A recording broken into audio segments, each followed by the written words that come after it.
how's it going, guys? My name is Zach with the Movie Castle, and today we're going to be taking a look at a brand new Halloween horror movie, and that is A Haunting in Venice. This just came out September 13th, 2023, and is the third movie in the Hercule Poirot series. This is directed by Kenneth Branagh, who also stars as Poirot himself. Also starring in this movie is Michelle Yeoh, Jamie Dornan, and Tina Fey. And this is based on the novel Hallowe'en Party by Agatha Christie, which I really do like that idea of doing a more obscure novel. Going into the first one, Murder on the Orient Express, I knew who did it because that's a very famous book. And I really like more of a sense of mystery, not knowing what's going to happen because we're picking something a little more obscure. That's always really cool. They didn't, of course, keep the original novel title. That's kind of sad because I didn't even know that this book took place on Halloween with the Haunting in Venice title, although that's more of a gloomy, atmospheric title, and I guess it fits the tone of the film better. But man, ever since Haunting in Connecticut, we're getting all these haunting in or of movies. It's become quite the trend, although it's been going on for forever. Think Haunting of Hill House with Shirley Jackson, right? Anyway, I do like that they chose to do a horror movie this time around. It makes this movie have its own unique, distinct feel. It shakes up the series, but also, approaches the series to a new audience, hey, horror fans, check out a horror-themed murder mystery. And as someone who really likes horror, I also really like mystery too, and to kind of combine them and mash the two styles together, I thought it was really fun and really different. It's not the scariest thing ever, though, and I guess I want to say that, because there's a lot of people that come from the mystery side that are a little worried to be too scary, and it does have some fun, scary sequences, but it's not going to be the, not sleep for days or anything type deal. But the biggest thing, as far as horror goes, is a really good sense of atmosphere. We are in Venice, which, in and of itself, is a very beautiful city, but it's a stormy house. Like, there's a big storm that gets everyone locked in while this murder mystery happens. So rain and thunder and water outside, the Venetian waterways already have the water up pretty high, and you get this big giant house with a ton of large rooms that almost at times feels like a maze, and each one of the rooms is all nice and old-timey and creepy, and the cinematography absolutely eats up this house. It looks good, and there's some really good shot choices, Dutch angles, close-ups for emotion, wide shots to get the atmosphere. Overall, this movie is really, really good looking. Let's talk a bit about the plot to analyze this further. I won't do any major spoilers. I know being a new movie and a murder mystery, people are a little sensitive to spoilers, but I'll do my best to talk about this without giving anything away. I won't even say who gets murdered. In the present, there's a murder in the past, but whatever. Anyway, we open up with Hercule Poirot in Venice. He's retired, people are trying to get him to take more cases, and he keeps turning all of them down. He just wants to stay at home and eat his pastries. Now, Hercule Poirot is very depressed. He doesn't see any rhyme or reason for anything happening, and between the murders and the war, he is overcome with a sense of cruelty in the world, and Kenneth Branagh really, really portrays that, and you get to see how, this character is absolutely tortured. He's a man of logic, and seeing illogical cruelty, it really does get to him. And also, he's alone and with his mustache again.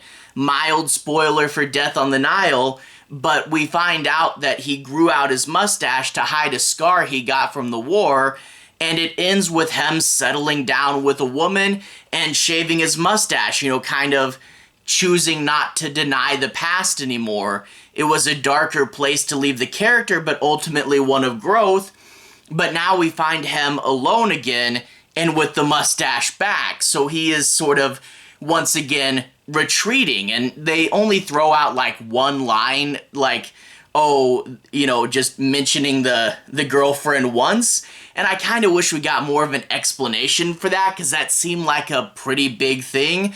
But I think these movies really do focus on being able to be viewed as standalone experiences. I still wish there was a little bit more connectivity, and I would have liked to find out more about what happens between the two.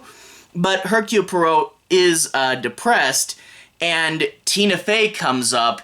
Tina Fey is an author, one of Hercule Poirot's older friends, and it kind of feels like she might be a stand-in for Agatha Christie or something. But she says, "You're one of the few people that's as smart as I am. I found this psychic medium that I can't figure out how she does it. There's a Halloween party for these orphans, and then they're going to do a seance.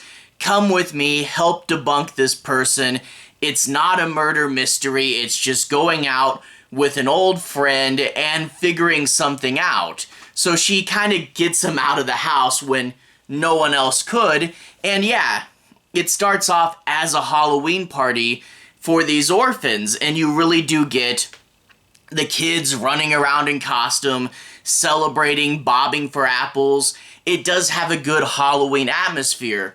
When we move into the seance section, we do lose a little bit of the Halloweeniness of this movie, and I kind of wish that there were like more decorations or costumes or something. But whatever. Nice old-timey Halloween at the beginning. But we find out the origin story of this house. This house used to be an orphanage, and the doctors and nurses, I think it was during the war or something, abandoned and locked all the kids inside of here to die. So yeah, a pretty dark and gloomy origin story. But the seance is to try to contact the daughter of the current owner of the house. Turns out the daughter broke off an engagement, returned home, got haunted by ghosts, and eventually jumped into the Venetian rivers. And yeah, a pretty dark origin story there. They do the seance, things get pretty crazy, and it seems to suggest from the ghost that someone murdered the daughter, and it wasn't a suicide or anything. However, eventually a murder will happen in the present.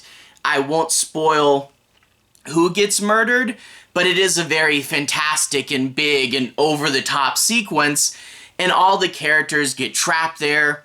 One of them is a murder. The Venetian storm hits, so they can't get a police boat in to help them, and all these characters are trapped in there.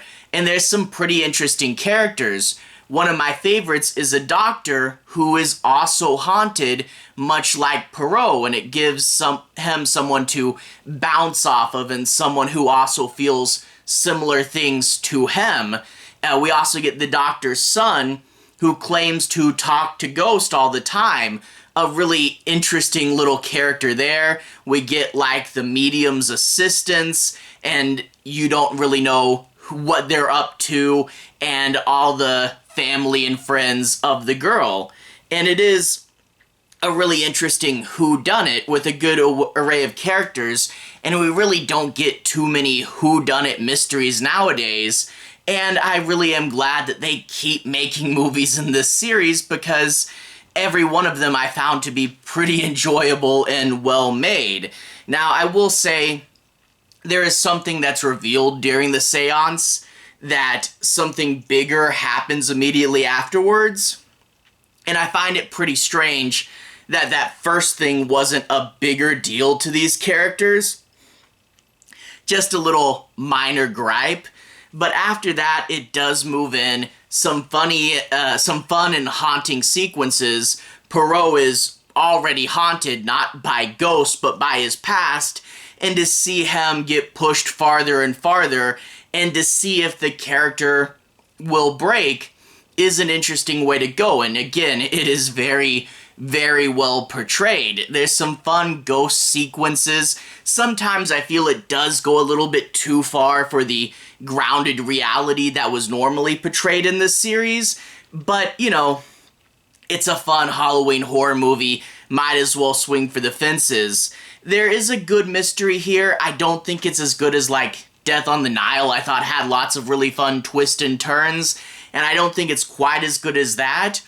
They are balancing two plates between the mystery and the horror, and I do think they balance them both pretty well, but at the same time, you know, it is a bit of a balancing act, and there are some times where you think the horror or the mystery could have been pushed a little farther, but at the same time, it is a good twist between the two that lends something unique. Overall, I thought this movie was pretty fun. I can definitely recommend it, and overall, the Poirot movies as a whole have been pretty good, so I hope that they continue to be successful, and I would love to adapt all the Poirot books, because yeah, we need more fun whodunit mysteries, and this one being the fun Halloween one might get some good rewatches around the October season.